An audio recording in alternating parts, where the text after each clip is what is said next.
جیسا کہ آپ نے اعلان کے اندر سماعت کیا کہ آج کا جو بیان ہے جماعت کی جو فضیلت ہے اس کے اوپر میرے پیارے آقا صلی اللہ تعالیٰ علیہ وسلم کے پیارے دیوانوں، آپ دیکھیں کہ بے شمار اس دنیا کے اندر لوگ ہیں اور ہر کسی نے اپنے اپنے اعتبار کے حساب سے اپنی اپنی عبادت گاہ بنا کر رکھی ہے، لیکن آپ پورے روح زمین کا آپ جائزہ کریں، آپ دیکھیں جتنی بھی عبادت گاہیں اس روح زمین پر موجود ہیں، وہ چاہے مسلمان ہو یا کافر ہو، بہت ساری عبادت گاہ ہیں جیسے کہ مساجد ہوتے ہیں مسلمانوں کے ہندو لوگ، کافر ہوتے ہیں، مندر ہوتے ہیں، گرجا گھر ہوتے ہیں، لیکن آپ دیکھنا آبادی کا اگر سیلاب کسی عبادت گاہ کے اندر اگر نظر آتا ہے تو وہ واحد مسلمانوں کی عبادت گاہ ہے، وہ صرف ہماری مساجدیں ہیں جس کے اندر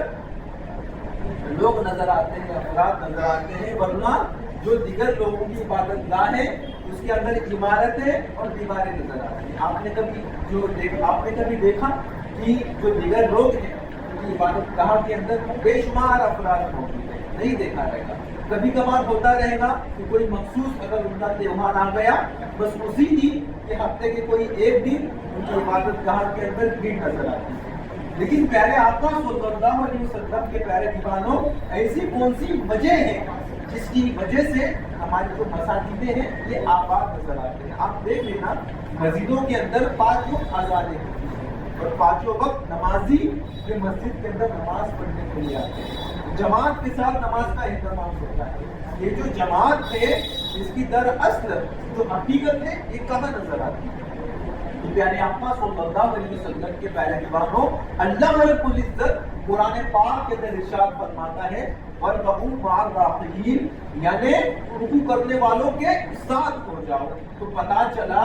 جو جماعت کا وجود ہے، جماعت کی جو اصل ہے، جماعت کی جو حقیقت ہے، جو جماعت کے ساتھ نماز پڑھی جاتی ہے، یہ قرآن پاک کے اندر موجود ہے۔ اس کا جو حکم ہے خود خدائے باری تعالیٰ نے قرآن مجید کے اندر ارشاد فرمایا ہے کہ جماعت کے ساتھ ہو جاؤ، نماز کو جماعت کے ساتھ ادا کرو۔ یہ حکم ہمیں قرآن پاک کے ذریعے سے ملتا ہے۔ یہی تو وجہ ہے جس کی وجہ سے آج ہم اور آپ یہاں پر نماز پڑھنے کے لیے حاضر ہے۔ نہیں تو ایسا بھی ہو جاتا کہ نماز پڑھنا فرض ہے تو مسلمان اپنے گھروں میں نماز پڑھ لیتے۔ پیارے آقا علیہ السلام کے پیارے دیوان آپ دیکھیں،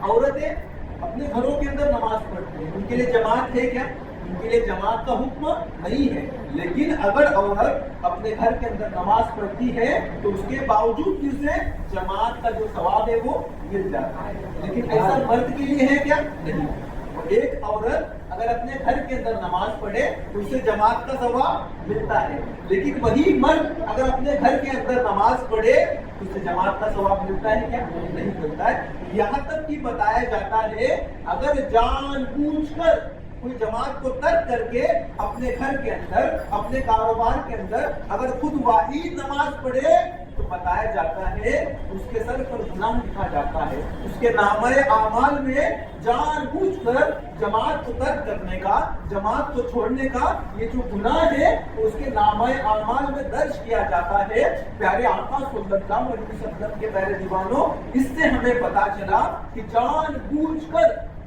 جماعت کو چھوڑ دینا، جماعت کے ساتھ نماز نہ پڑھنا، مسجد کے اندر نہ آنا، یہ کیا ہے؟ گناہ ہے۔ یہ کیا ہے؟ گناہ ہے۔ میرے پیارے آقا صلی اللہ تعالیٰ علیہ وسلم کے پیارے دیوانوں، جماعت کے ساتھ مردوں کو نماز پڑھنا یہ واجب ہے، اور واجب کا جو مقام ہے یہ فرض کے بعد میں آتا ہے۔ جیسے کہ نماز پڑھنا یہ کیا ہے؟ یہ فرض ہے، فرض کا جو مقام ہے سب سے اول، اس کے بعد میں جو مقام آتا ہے یہ واجب کا آتا ہے، اور اس کے بعد میں جو مقام آتا ہے یہ سنت کا آتا ہے۔ تو ہمیں پتا چلا جو جماعت کے ساتھ نماز پڑھتے ہیں یہ مستحب یا سنت نہیں بلکہ کیا ہے؟ آپ کی توجہ ہے نا؟ جماعت کے ساتھ نماز پڑھنا یہ کیا ہے؟ واجب ہے۔ واجب کا معنی یہ ہوتا ہے اگر جان بوجھ کر واجب کو چھوڑ دیا جائے، واجب کو ترک کیا جائے تو اس کا کیا ہوگا؟ ہمارے اوپر گناہ ہوگا، اس کا ہمارے نامہ اعمال کے اندر گناہ یہ درج ہوگا۔ تو ہمیں اس بات سے پتا چلا کہ جماعت کے ساتھ نماز پڑھنا ایک مسلمان کے لیے کتنا ضروری ہے۔ میرے پیارے آقا صلی اللہ علیہ وسلم کے پیارے دیوانوں، آپ اگر جو نماز کے فضائل جماعت کے ساتھ پڑھنے کے جو فضائل ہے اسے جانیں گے تو حیران رہ جائیں گے۔ میرے پیارے آقا صلی اللہ علیہ وسلم کے پیارے دیوانوں، میرے آقا ارشاد فرماتے ہیں، حدیث پاک کا مفہوم ہے، میرے آقا فرماتے ہیں کہ جماعت کے ساتھ نماز پڑھنا اکیلے پڑھنے سے 27 گنا بہتر ہے۔ اکیلا نماز، جماعت کے ساتھ نماز پڑھنا اکیلے نماز پڑھنے سے 27 گنا زیادہ بہتر ہے۔ یہ مشکات شریف کی حدیث ہے۔ آپ دیکھیں دنیا کے اندر جو دنیا کے معاملات ہوتے ہیں، جو دنیا کے معاملے ہوتے ہیں، جو دنیا کی خرید و فروخت ہوتے ہیں، اس کے اندر اگر کوئی شخص آپ کو 27 گنا زیادہ نفع دے تو پیارے آقا علیہ السلام کے پیارے دیوانوں، یقیناً آج اس دور کے اندر مسلمانوں کا جو رجوع ہے، مسلمانوں کا جو رجحان ہے، یہ 27 گنا کی طرف ہوگا۔ اگر دنیا کے اندر ہمارا معمول اس قدر رہے گا تو پیارے آقا علیہ السلام کے پیارے دیوانوں، اگر دنیا کی کوئی چیز ہمیں 27 گنا ملتی ہو اور ایک طرف ایک ہی ملتی ہو تو پیارے آقا علیہ السلام کے پیارے دیوانوں، ہم 27 کی طرف دوڑتے ہیں، ہم زیادہ کی طرف دوڑتے ہیں، جہاں پر ہمارا فائدہ ہے ہم اس طرف دوڑتے ہیں۔ لیکن جب بات دین کے معاملات کی آتی ہے، جب بات آخرت کی آتی ہے، بات جب ہمارے نامہ اعمال کے دفتر کو بھرنے کی آتی ہے، اس وقت مسلمان کاہلی اور سستی کا مظاہرہ کرتا ہے۔ اس وقت وہ یہ نہیں سوچتا کہ اس کے اندر میرا فائدہ ہے، اگر میں مسجد میں چلا جاؤں گا، جماعت کے ساتھ نماز پڑھوں گا تو مجھے 27 گنا زیادہ ثواب ملے گا، میرے نامہ اعمال کے اندر 27 گنا زیادہ ثواب یہ درج کر دیا جائے گا۔ پیارے آقا علیہ السلام کے پیارے دیوانوں، مسلمان کے گھر کے اندر نماز پڑھتے ہیں۔ اگر کسی کو نماز کے لیے دعوت دی جائے تو کہتا ہے کہ میں نماز تو پڑھتا ہوں لیکن گھر میں پڑھتا ہوں۔ پیارے آقا علیہ السلام کے پیارے دیوانوں، لوگ جوابات دیتے ہیں کہ ہم نماز تو پڑھتے ہیں، لیکن آپ نے جیسے کہ مسئلہ جانا کہ جان بوجھ کر وہ جماعت کو اگر چھوڑ کر اپنے گھر میں نماز پڑھے تو وہ کیا ہے؟ وہ گنہگار ہے۔ اسی طریقے سے اگر ہم گھر پہ نماز پڑھتے ہیں تو آپ مجھے بتائیں کہ گھر پر نماز پڑھنے سے ہمیں 27 گنا زیادہ ثواب ملے گا؟ نہیں ملے گا۔ میرے پیارے آقا صلی اللہ علیہ وسلم کے پیارے دیوانوں، اور ایک حدیث پاک ہے، میرے آقا ارشاد فرماتے ہیں، اگر کوئی شخص عشاء کی نماز جماعت کے ساتھ ادا کرے، عشاء کی نماز جماعت کے ساتھ ادا کرے تو گویا اس نے آدھی رات قیام کیا۔ عشاء کی نماز اگر جماعت کے ساتھ پڑھے، امام صاحب کے ساتھ مسجد میں آ کر پڑھے تو گویا اس نے آدھی رات اللہ رب العزت کی عبادت کی۔ اور آگے میرے آقا ارشاد فرماتے ہیں، اگر وہ فجر کی نماز بھی جماعت کے ساتھ پڑھتا ہے تو وہ ایسا ہے گویا جس نے پوری رات اللہ کی عبادت کی۔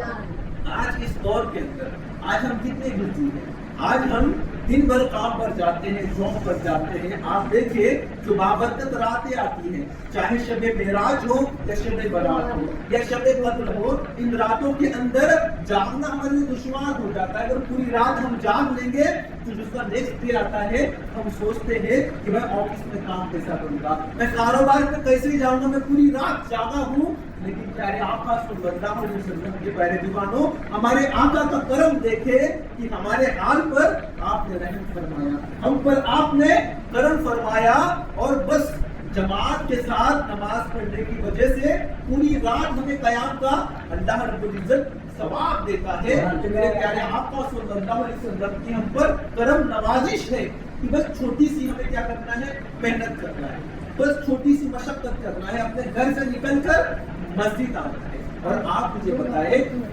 عشاء کا وقت اور فجر کا وقت تو ایسا وقت ہے جس وقت اکثر مسلمان اپنے گھروں کے اندر ہوتے ہیں، یعنی اکثر مسلمان اپنے کاروبار سے، اپنے جاب سے فارغ ہو جاتے ہیں۔ ایسے وقت اگر ہم نماز کے لیے مسجد میں آتے ہیں تو ہمیں پوری رات عبادت کا ثواب ملے گا۔ تو آپ کوشش کریں، ایٹ لیسٹ اگر آپ بہت زیادہ بزی ہیں، آپ کے پاس میں جماعت کے ساتھ نماز پڑھنے کا وقت نہیں ہے، آپ کے روزی کے معاملات ہیں، آپ کے کاروبار کے معاملات ہیں، آپ کے جو کچھ بھی معاملات ہو، لیکن آپ کم سے کم کوشش کریں کہ آپ کی عشاء کی نماز اور جو آپ کی فجر کی نماز ہے یہ جماعت کے ساتھ ہی ہونی چاہیے۔ اس طریقے کے آپ کا معمول رہے گا تو یقیناً آپ کا جو نامہ اعمال کی آپ کی جو جھولی ہے انشاءاللہ پوری رات عبادت کرنے کے ثواب سے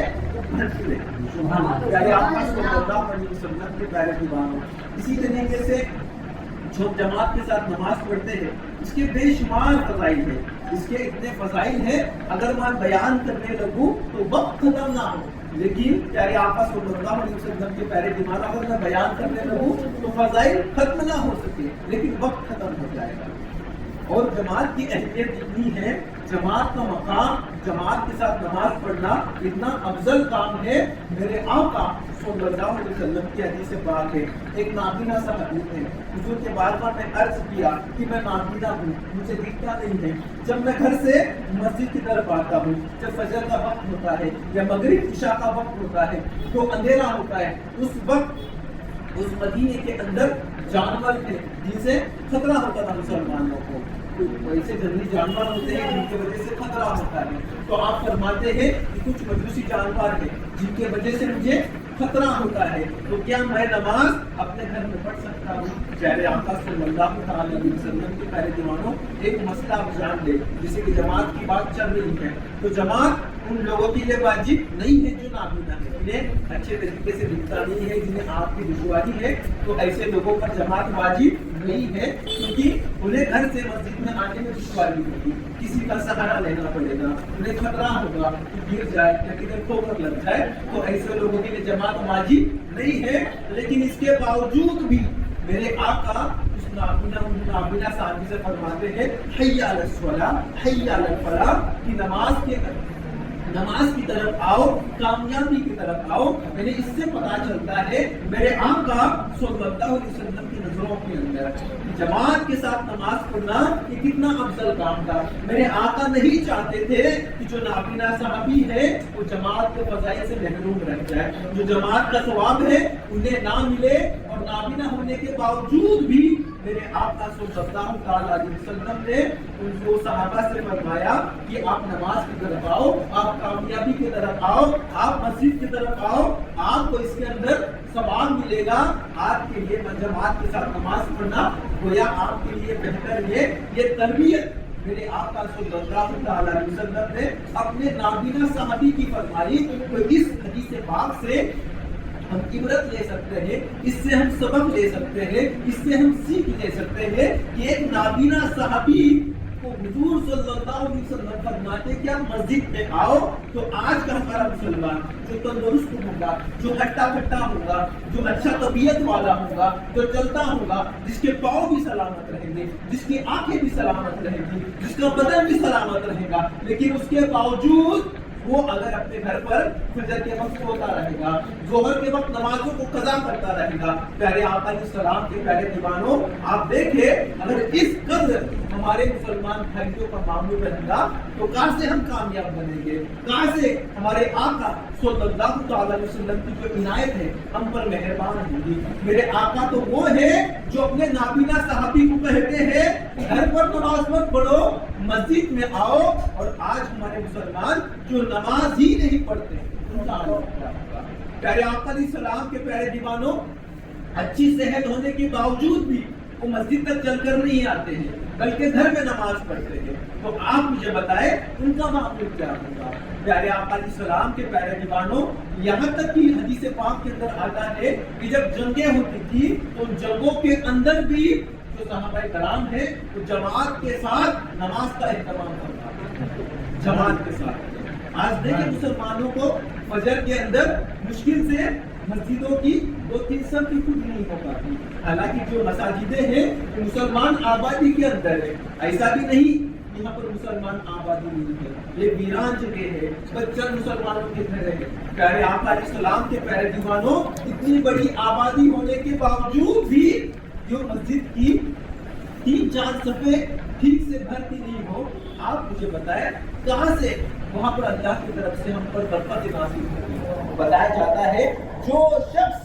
جان بوجھ کر جماعت کو ترک کر دیتا ہے، یعنی جماعت کے ساتھ نماز نہیں پڑھتا ہے، اس کے لیے میرے آقا صلی اللہ علیہ وسلم فرماتے ہیں، حدیث پاک کا مفہوم ہے کہ اس شخص کے لیے 12 سزائیں ہیں، 3 دنیا کے اندر، 3 مرتے وقت، 3 قبر کے اندر اور 3 قیامت کے دن، ایسے ملا کر 12 سزائیں اس شخص کے لیے ہے جو جماعت کے ساتھ نماز نہیں پڑھتا۔ پیارے آقا علیہ السلام کے پیارے دیوانوں جو 3 سزا دنیا میں ملنے والی ہے ان میں سے سب سے پہلی سزا یہ ہے کہ جو شخص باجماعت نماز نہ پڑھے تو اس کے جو روزی ہے اس کی روزی اٹھائی جاتی ہے، اس کی روزی سے برکت یہ ختم ہو جاتی ہے، سب سے پہلی سزا۔ اور آج دیکھیں جو انجام ہے ہمارے آنکھوں کے سامنے موجود ہے کہ اکثر جہاں پر مسلمانوں کی اکثریت ہے، مسلمانوں کو دیکھا جائے، جو مسلمانوں کے نوجوان ہیں ان کو دیکھا جائے، اور گزشتہ ہفتہ بھی میں نے اسی کے اوپر بیان کیا تھا کہ روزی معاش کے اندر مسلمان ناکام کرتے ہیں۔ اس کے اندر سب سے بڑی وجہ یہ ہے کہ جو مسلمان جماعت کے ساتھ نماز نہیں پڑھتا۔ یہ جو بات ہے میں اپنے طرف سے یا کسی اور کی طرف سے نہیں کہہ رہا، بلکہ یہ حضور صلی اللہ علیہ وسلم نے یہ بات بتائی ہے، جو 12 سزائیں ہیں نا وہ نمازی کے لیے جو بے جماعت نماز پڑھتا ہے، جماعت کے ساتھ نماز نہیں پڑھتا ہے، پیارے آقا علیہ السلام کے پیارے مہمانوں، اس کے روزے سے برکت ختم ہو جاتی ہے، اس کے روزے میں برکت نہیں ہوتی ہے۔ دوسری سزا میرے آقا ارشاد فرماتے ہیں کہ اس کا جو چہرہ ہوتا ہے اس کے چہرے سے نور ختم ہو جاتا ہے، اس کے چہرے سے نور اٹھا لیا جاتا ہے۔ جو تیسری سزا دنیا کے اندر ہے، میرے آقا ارشاد فرماتے ہیں کہ جو نیک بندے ہوتے ہیں ان کے دلوں میں اس کی محبت ختم ہو جاتی ہے، یعنی وہ شخص جو جماعت کے ساتھ نماز نہ پڑھتا ہو تو جو نیک لوگ ہوتے ہیں، مثال کے طور پہ کوئی اللہ کا ولی ہوتا ہے، کوئی اللہ کا عالم دین ہوتا ہے، کوئی مفتی ہوتا ہے، جو نیک بندے ہوتے ہیں، کوئی عبادت کرنے والا عابد ہوتا ہے، ایسے نیک لوگوں کے دلوں سے وہ شخص کی محبت ختم کر دی جاتی ہے، یعنی جو اچھے لوگ ہوتے ہیں وہ بے جماعت نماز پڑھنے والے کی عزت نہیں کرتے، اس کی قدر نہیں کرتے۔ آج کون نہیں چاہتا کہ اسے عزت ملے، آج کون نہیں چاہتا کہ ہمیں اچھا مرتبہ ملے، ہمیں اچھا مقام ملے، لوگ ہماری تعظیم کریں، لوگ میری عزت کریں، یہ کون نہیں چاہتا؟ غریب سے غریب اگر شخص بھی ہوگا، غریب سے غریب مسلمان بھی اگر ہوگا تو اس کی بھی تمنا ہوتی ہے بھلا میرے پاس کم پیسہ رہے، بھلا میرے پاس کم مال رہے، چلے گا لیکن میں عزت کے ساتھ اپنی زندگی جیوں، ذلت میرے ذمے میں نہ آئے، ایسی ہر کسی کی خواہش ہوتی ہے۔ پیارے آقا صلی اللہ تعالیٰ علیہ وسلم کے پیارے دیوانوں، تو جو تیسری سزا ہے جو اس شخص کو ملتی ہے جو جماعت کے ساتھ نماز نہیں پڑھتا ہے، وہ یہ ہے کہ اس کی جو محبت ہے، جو نیک لوگ ہوتے ہیں ان کے دلوں سے اس کی محبت ختم کی جاتی ہے، جس کے وجہ سے وہ عزت کے لیے مارا پھرتا ہے، اسے ویسی عزت نہیں مل پاتی۔ میرے پیارے آقا صلی اللہ تعالیٰ علیہ وسلم کے پیارے دیوانوں، اور جو مرتے وقت سزائیں ہیں، مرتے وقت جو 3 سزائیں وہ جماعت ترک کرنے والوں کو ملتی ہے، تو سب سے پہلی یہ ہے کہ وہ سکرات کے جب عالم میں ہوگا، جب موت کے وقت میں ہوگا، وہ پیاسا ہو کر مرے گا، اسے تمام دریاؤں کا پانی اگر پلایا جائے تو بھی اس کی پیاس پوری نہیں ہوگی۔ نمبر 2، جو اس کا سکرات کا عالم ہوگا بڑا ہی سخت ہوگا۔ جو نیک لوگ ہوتے ہیں نا، جب ان کی روح قبض کر دی جاتی ہے تو آٹے کے اندر جب بال ہوتا ہے نا، کھڑا بال ہوتا ہے آٹے کے اندر، سب بال کو نکال لیتے ہیں تو آٹے کو فرق بھی نہیں پڑتا، نہ وہ بال کو تکلیف ہوتی ہے۔ جب نیک لوگوں کی روح قبض کر لی جاتی ہے تو آٹے سے جس قدر ہم بال نکال لیتے ہیں ایسی ان کی روح قبض کر لی جاتی ہے۔ لیکن جو گناہگار ہوگا، لیکن جو جماعت کو ترک کرنے والا ہوگا، بتایا جاتا ہے جب اس کا سکرات کا عالم ہوگا، جب اس کا روح قبض کرنے کا عالم ہوگا، بڑا ہی سخت ہوگا۔ نمبر 3،